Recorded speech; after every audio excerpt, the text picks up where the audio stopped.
Hello friends, இந்த வீடியோவில் நம்ம என்ன பார்க்க போகிறோம் அப்படின்னு பார்த்தீங்கன்னா, உமித் கார்டு எப்படி அப்ளை பண்ணுறது அப்படின்றது தான் பார்க்க போகிறோம். இந்த உமித் கார்டு ஆக்சுவலாக இது எதுக்குன்னு பார்த்தீங்கன்னா, எல்லாருக்குமே தெரிஞ்சிருக்கும். ரயில்வே ஹாஸ்பிட்டலில் வந்து நம்ம இந்த கார்டை கொண்டு போய் கொடுத்தா தான் வந்து நமக்கு வந்து ட்ரீட்மெண்ட்லாம் வந்து ஃப்ரீயாக வந்து பார்த்துக்க முடியும். சரிங்களா? ஸோ அதுக்கு வந்து நம்ம என்ன பண்ணணும், முதல்ல வந்து இந்த கார்டு வந்து அப்ளை பண்ணணும். இது எப்படி அப்ளை பண்ணலாம் அப்படின்னு பார்க்கலாம் வாங்க. கூகுளில் போய் உமித் அப்படின்னு அடிங்க. அடிச்சிங்கன்னா இந்த மாதிரி வரும். அதில் முதல்ல இந்தியன் ரயில்வேஸ் உமிதுன்னு இருக்கா, அதை கிளிக் பண்ணுங்கள். அதை கிளிக் பண்ணிட்டோன்னே உங்களுக்கு இந்த மாதிரி ஒரு பேஜ் வரும். சரிங்களா? இந்த பேஜில் இனிஷியலாக நீங்கள் ரிஜிஸ்டரே பண்ணியிருக்க மாட்டீங்க அப்படின்னா, ரிஜிஸ்டர் அப்படி இப்போ தான் ஃபஸ்ட்டு நீங்கள் கார்டு அப்ளை பண்ண போகிறீங்க அப்படின்னா ரிஜிஸ்டர் அப்படின்னு கொடுங்க. கீழே ரிஜிஸ்டர் கொடுத்துட்ட உடனே உங்களுக்கு வந்து இந்த மாதிரி ஒரு இது வந்து ஓப்பன் ஆகும். இதில் வந்து நீங்கள் எம்ப்ளாயா இல்லை பென்ஷனரா அப்படின்னு கேட்கும். எம்ப்ளாய் அப்படின்றத கொடுத்துருங்க. கொடுத்துட்டோன்னே அந்த உங்களோட பிஎஃப் நம்பர் இருக்குது பார்த்தீங்களா, அந்த பிஎஃப் நம்பரை இதில் என்ட்ரு பண்ணணும். ஓகேங்களா? அதுக்கப்புறம் உங்களோட PAN number, date of birth, இது மூணுத்தையும் என்ட்ரு பண்ணிவிட்டு வேலிடேட் டீட்டெயில்ஸை கிளிக் பண்ணுங்கள். கிளிக் பண்ண உடனே அதுவே வந்து உங்கள் நேம் வந்து வந்துடும். அகைன் உங்கள் பிஎஃப் நம்பர் எல்லாம் நீங்கள் கரெக்டாக கொடுத்தீங்கன்னா உங்கள் நேம் வந்து ஆட்டோமேட்டிக்காக ஜென்ரேட் ஆயிரும். எம்ப்ளாய் நேம் அப்படின்ற ஒரு இது வந்து ஓப்பன் ஆயிரும். கீழே அகைன் வந்து உங்களோட மொபைல் நம்பர் கேட்கும். இந்த இடத்துல நீங்கள் கொடுக்க போகிற மொபைல் நம்பர் வந்து உங்கள் கையில் கரண்ட்டில் இருக்கணும். சரிங்களா? ஏன்னா அதுக்கு இப்போ வந்து ஒரு ஓடிபி வரும். ஸோ அந்த மொபைல் நம்பரை வந்து இந்த இடத்துல வந்து கொடுத்துருங்க. கொடுத்துட்டக்கப்புறமே வந்து ஒரு ஓடிபி அந்த நம்பருக்கு வந்திருக்கும். அதை வந்து அந்த ஓடிபியும் என்டர் பண்ணுங்கள். இன்கேஸ் ஓடிபி வரலைன்னா அகைன் வந்து ஓடிபி சென்ட் அப்படின்ற ஆப்ஷன் கீழே இருக்கும். அதை கொடுத்தீங்கன்னா மறுபடியும் வரும். அந்த ஓடிபியை என்ட்ரு பண்ணுங்கள். என்ட்ரு பண்ணிட்டீங்கன்னா அகெயின் வந்து உங்களை வந்து ஒரு பாஸ்வேர்டு வந்து செட் பண்ண சொல்லணும். ஆக்சுவலாக ஃபஸ்ட்டு நம்ம என்ன பண்ணுறோம், நம்ம வந்து ரிஜிஸ்டரே பண்ணல. நம்ம ரிஜிஸ்டர் பண்ணி யூசர் ஐடி பாஸ்வேர்டு எடுக்கிறோம். ஓகேங்களா? எடுத்துட்டக்கப்புறம் தான் நம்ம வந்து கார்டு வந்து அப்ளை பண்ண முடியும். ஸோ பாஸ்வேர்டு எப்படி இருக்கணும் அப்படின்றாங்கன்னு பார்த்தீங்கன்னா, மினிமம் வந்து 8 கேரக்டரில் இருக்கணும். அதில் வந்து ஒரு ஆல்ஃபபெட் இருக்கணும், ஒரு ஸ்பெஷல் கேரக்டர் இருக்கணும், ஒரு நம்பர் இருக்கணும் அப்படின்றாங்க. சரிங்களா? நீங்கள் வந்து இன்கேஸ் உங்கள் நேம் பாதி வச்சுக்கிட்டு உங்கள் நேமில் ஆல்ஃபபெட் எல்லாமே வந்துடுமா. அதுக்கப்புறம் ஒரு அப்படின்ற ஒரு ஸ்பெஷல் கேரக்டர் ஏதாவது யூஸ் பண்ணிக்கோங்க. பண்ணி உங்கள் டேட் ஆஃப் பர்த்து, இயரு அந்த மாதிரி எதாவது ஒன்று கொடுத்துக்கோங்க. கொடுத்து பாஸ்வேர்டு வந்து அந்த பாஸ்வேர்டை எழுதியுமே வச்சுக்கோங்க. சரிங்களா? இது எல்லாமே பண்ணிட்டக்கப்புறம் உங்களோட ரிஜிஸ்ட்ரேஷன் ப்ராசஸ் வந்து ஓவர் ஆயிரும். சரிங்களா? இந்த மாதிரி வந்துடும். யூசர் கிரியேட்டட் சக்ஸஸ்ஃபுல்லி, உங்களுக்கான ஒரு யூசர் ஐடி வந்து சக்ஸஸ்ஃபுல்லாக க்ரியேட் ஆகிருக்கும்.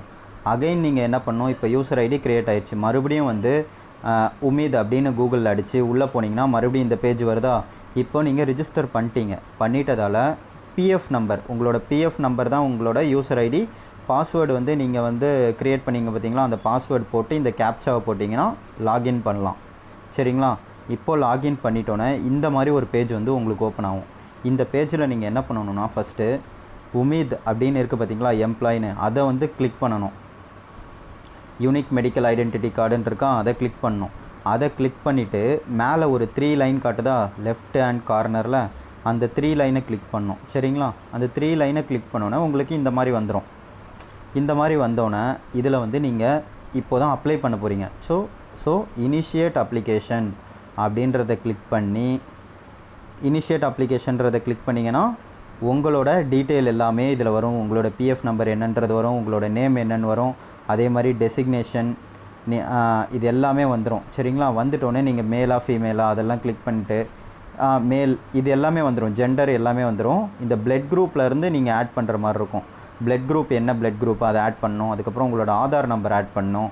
உங்களோட ரெசிடென்ஷியல் அட்ரஸ்ஸு, கரண்ட்டில் நீங்கள் எங்கே இருக்கீங்க அந்த அட்ரஸ் ஆட் பண்ணுங்கள். இதெல்லாமே ஆட் பண்ணி முடித்தோன்னே ஹெல்த் யூனிட் வந்து சூஸ் பண்ண சொல்லுவாங்க. சரிங்களா? லாஸ்ட்டாக வந்து ஹெல்த் யூனிட் வந்து சூஸ் பண்ண சொல்லுவாங்க. அதாவது எந்த ஹாஸ்பிட்டல் நீங்கள் சூஸ் பண்ண போகிறீங்க. இப்போ ஃபார் எக்ஸாம்பிள் எனக்கு வந்து பெரம்பூர் ஹாஸ்பிட்டல் கிட்டேனா நான் சென்ட்ரல் ஹாஸ்பிட்டல் பெரம்பூர் அப்படின்றத நான் சூஸ் பண்ணிப்பேன். இந்த மாதிரி நிறையா, இப்போ ஃபார் எக்ஸாம்பிளுக்கு இதை வந்து நான் கூகுள்லேருந்து ஒரு செட் ஆஃப் ஹாஸ்பிட்டல் வந்து ஸ்க்ரீன்ஷாட் எடுத்து போட்டு வச்சுருக்கேன். பட் நிறையா வரும். அதில் உங்களுக்கு எந்த ஹாஸ்பிட்டல் கிட்டையோ அந்த ஹாஸ்பிட்டல் எதில் நீங்கள் வந்து இன்கேஸ் நான் இதுதான் எனக்கு வந்து இந்த ஹாஸ்பிட்டலில் எல்லா ஃபெசிலிட்டியும் இருக்குது, நான் இங்கே தான் மேக்ஸிமம் பார்க்க விரும்புகிறேன் அப்படின்னா அந்த ஹாஸ்பிட்டலை வந்து சூஸ் பண்ணி வச்சுக்கோங்க. சரிங்களா? உங்களுக்கு நியர்பையாக உள்ள ரயில்வே ஹாஸ்பிட்டலை வந்து சூஸ் பண்ணிக்கோங்க. ஹெல்த் யூனிட் ஆப்டடுன்னு இருக்கா, அந்த இடத்துல சூஸ் பண்ணிவிட்டு உங்களோட சிட்டி, பின்கோடு, கரெக்டான ஒரு இமெயில் அட்ரஸ் வந்து கொடுத்துருங்க. சரிங்களா?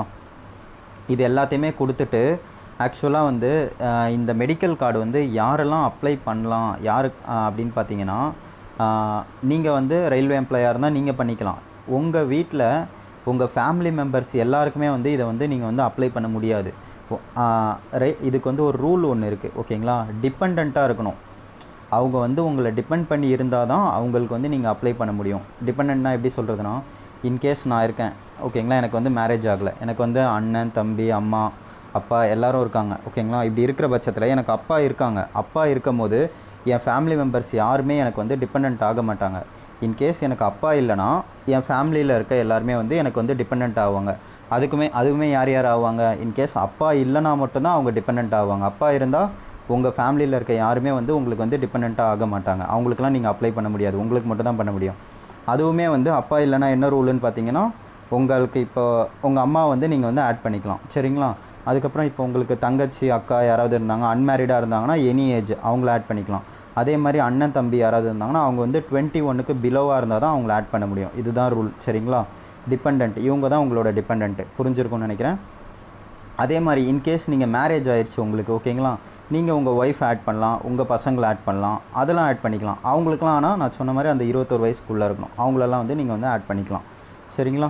இந்த டிக்ளரேஷன் படித்து பார்த்துட்டு ப்ரொசீட் கொடுத்துட்டு ஃபஸ்ட்டு வந்து நீங்கள் உங்களுக்கு அப்ளை பண்ணுங்கள். நான் ஃபேமிலி மெம்பர்ஸுக்கு எப்படின்றது எனக்கு சரியாக தெரியல, சரிங்களா? இன்கேஸ் உங்களுக்கு வந்து என்ன சொல்கிறது, நீங்கள் மட்டும்தான், வேறு யாருமே உங்கள் ஃபேமிலியில் எலிஜிபிள் வரலன்னு வச்சுக்கோங்களேன், இந்த செக் பாக்ஸை கிளிக் பண்ணி ப்ரொசீட் பண்ணி நீங்கள் அப்ளை பண்ணிடுங்க. இன்கேஸ் உங்கள் ஃபேமிலிலேயும் மற்றவங்களாம் எலிஜிபிள் வராங்க அப்படின்னா இந்த செக் பாக்ஸை கிளிக் பண்ணாமல் ப்ரொசீட் கொடுத்து நீங்கள் போங்க, சரிங்களா? அதுக்கடுத்து ப்ரொசீட் கொடுத்து போயிட்டக்கப்புறம் இங்கே வந்து பார்த்தீங்கன்னா அகைன் ஒரு 3 இது ஆட் பண்ண சொல்லுவோம். என்னென்னு பார்த்தீங்கன்னா உங்களோட ஃபோட்டோ, அதுக்கப்புறம் உங்களோட சிக்னேச்சர், அதுக்கப்புறமா வந்து உங்களோட இன்கேஸ் நீங்கள் வந்து பென்ஷனராக இருந்தீங்கன்னு வச்சுக்கோங்களேன், உங்களோட ஓல்டு மெடிக்கல் ஐடி கார்டு வந்து அதை வந்து ஸ்கேன் பண்ணி அப்லோட் பண்ண சொல்லுவாங்க. இன்கேஸ் நம்ம வந்து நியூவாக ஜாயின் ஆகிருக்கோம் அப்படின்ற பட்சத்தில் நம்மளோட பாஸ் டிக்ளரேஷன், ஓகேங்களா? பாஸ் டிக்ளரேஷன்னா நீங்கள் ஒரு ஸ்டேஷன்லேயோ ஒரு ஒர்க் ஷாப்லேயோ ஒர்க் பண்ணுறீங்கன்னா அங்கே உங்கள் இன்சார்ஜ் கிட்ட வந்து கேட்டிங்கன்னா உங்களுக்கு பாஸ் டிக்ளரேஷன் அவங்க எழுதி அவங்க அட்டஸ்டேஷன் பண்ணி சீல் வச்சு தருவாங்க. அதை வந்து நீங்கள் ஒரு ஸ்கேன் பண்ணி கேம் ஸ்கேனரில் ஸ்கேன் பண்ணி நீங்கள் வந்து அப்லோட் பண்ணலாம், சரிங்களா? இது எல்லாத்தையும் அப்லோட் பண்ணிவிட்டு அப்லோடுன்னு கொடுத்துட்டிங்கன்னு வச்சுக்கோங்களேன், உங்களோட ப்ராசஸ் எல்லாமே வந்து முடிஞ்சிடும். ப்ராசஸ் முடிஞ்சிட்டக்கப்புறம் நீங்கள் என்ன பண்ணணுன்னா, உங்களோட அகைன் வந்து அந்த உமிதில் போய் உமிதுன்றதை கிளிக் பண்ணிங்கன்னா இந்த சைடில் இந்த மாதிரி அந்த 3 டாட்டை கிளிக் பண்ணால் இந்த மாதிரி வரும்னு சொன்னேன்னா, இதில் வந்து மை அப்ளிகேஷன் ஸ்டேட்டஸ் அப்படின்றத பார்க்கலாம், சரிங்களா? இந்த அப்ளிகேஷன் ஸ்டேட்டஸ் வந்து ஒரு 2 டேஸ்க்கு ஒன்ஸ் பாருங்கள். மேக்ஸிமம் வந்து 3 டேஸ்லேயே வந்து அப்ரூவ் ஆயிடுது, சரிங்களா? நீங்கள் அப்ளை பண்ணி எல்லாமே ப்ராப்பராக அப்ளை பண்ணிட்டீங்கன்னா 3 டேஸில் வந்து அப்ரூவ் ஆயிரும். அப்ரூவ்டு நீங்கள் வந்துருச்சுன்னா ஒரு கிளர்க்குக்கிட்ட அதுக்கப்புறம் ஆஃபீஸர்ஸ்கிட்ட அந்த மாதிரி போய் அப்ரூவ் ஆகும். அப்ரூவ் ஆகிட்டக்கப்புறம் உங்களுக்கு வந்து நீங்கள் வந்து உங்களோட மெடிக்கல் கார்டை வந்து டவுன்லோட் பண்ண முடியும். மை அப்ளிகேஷன் ஸ்டேட்டஸ் கீழே டவுன்லோட் மெடிக்கல் கார்டுன்னு இருக்கா, அப்ரூவ் ஆகியிருந்தால் தான் உங்களுக்கு வந்து மெடிக்கல் கார்டு வந்து ஜென்ரேட் ஆகும். அந்த டவுன்லோட் மெடிக்கல் கார்டு அந்த ஆப்ஷனை கொடுத்து உள்ளே போனீங்கன்னா உங்களுக்கான மெடிக்கல் கார்டு வந்து இருக்கும், ஓகேங்களா? அதை நீங்கள் வந்து டவுன்லோட் பண்ணிக்கலாம். அதை தான் நீங்கள் வந்து ஹாஸ்பிட்டலில் கொண்டு போய் கொடுத்து ஏதாச்சும் ஃபீவரோ ஏதோ ஒன்றுனா ட்ரீட்மெண்ட் வந்து ஃப்ரீயாக பார்த்துக்கலாம், சரிங்களா? இது எல்லாமே பண்ணி முடிச்சிட்டிங்க. இன்கேஸ் ஃபேமிலிக்கு வந்து ஆக்சுவலாக நான் ஒரு ஹிந்தி சேனல் ஒன்று பார்த்தேன். அதில் வந்து கீழே வந்து ஆட் அப்படின்ற ஒரு ஆப்ஷன் இருக்குது. எனக்கு வந்து காட்டல. ஆக்சுவலாக நான் வந்து அந்த செக் பாக்ஸ் கிளிக் பண்ணிட்டேன், எனக்கு வந்து யாருமே டிபெண்ட் வரலன்றதுக்காக. இன்கேஸ் உங்களுக்கு எல்லாருமே ஃபேமிலியில் டிபெண்டன்ஸ் வராங்கன்னா மறுபடியும் நீங்கள் லாகின் பண்ணி உள்ளே போங்க. உங்கள் ஃபோட்டோ உங்கள் ப்ரொஃபைலுக்கு கீழே இந்த மாதிரி ஆட் ஃபேமிலி மெம்பர்ஸ் அப்படின்னு இருக்கும். உங்கள் ஃபேமிலி மெம்பர்ஸ் ஒவ்வொருத்தவங்களுக்கும் உங்களுக்கு என்ன ரிலேஷன்ஷிப் வராங்க கொடுத்து அவங்களுக்கும் சேம் ப்ரொசீஜரில் அப்ளை பண்ணுங்கள். பண்ணிங்கன்னா 3 டேஸில் வந்து உங்களுக்கு வந்து ஜென்ரேட் ஆகிரும், சரிங்களா? இது வந்து மேக்ஸிமம் ஸ்பீடாக பண்ணிங்கன்னா ஒரு 10 மினிட்ஸ் வேலை தான். பண்ணிட்டீங்கன்னா ஒரு 3 டேஸில் வந்து ஜென்ரேட் ஆகிரும், ஓகேங்களா? அடுத்த ஒரு வீடியோவில் பார்க்கலாம். பாய், டேக் கேர். அதுக்கப்புறம் அது ஜென்ரேட் ஆகிட்டோன்னு என்ன பண்ணுங்கன்னா, நீங்கள் வந்து அது வந்து ஒரு பேன் கார்டு சைஸில் தான் இருக்கும். அதை வந்து கடையில் கொடுத்து லேமினேட் பண்ணி ஒரு பேன் கார்டு மாதிரி ரெடி பண்ணி வச்சுக்கோங்க, சரிங்களா? பாய்.